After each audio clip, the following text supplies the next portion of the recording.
Well, just last week, KATV spoke to the Arkansas Commission on Child Abuse, Rape, and Domestic Violence about recent grants awarded to 11 nonprofits that are working to prevent child abuse and neglect. Today, Channel 7's Kaylin Clay spoke to one of those organizations about their efforts and what the future looks like. She joins us now in studio with the story. Kaylin.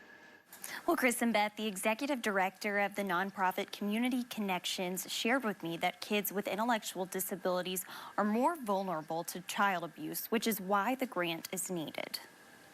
The grant added a position for a child abuse coordinator, which is Anna Valenzuela, who started her journey with Community Connections as a parent. The program has built me up as a person, as just a mom. From soccer to ceramics, Community Connections in action means quality extracurricular activities for children with intellectual disabilities.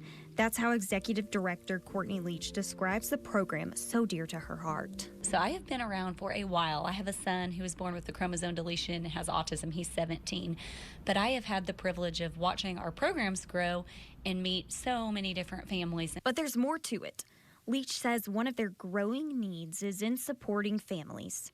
And that's where the grant comes in. So this grant that is helping with child abuse prevention is going to help this very special population of kids with special needs in our education for our program directors and our volunteers and our families on what we can do to help prevent the stresses that end up leading to child abuse. Respite care, parent support groups, mentorship all around the state.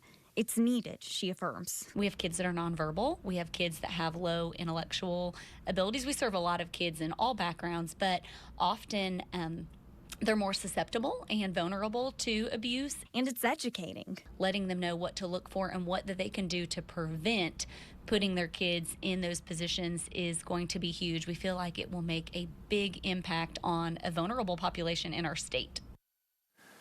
Well, I asked Valenzuela what the future looks like, and she says they're educating staff on child abuse and neglect too, and looking at expanding services. On your side, I'm Kaylin Clay.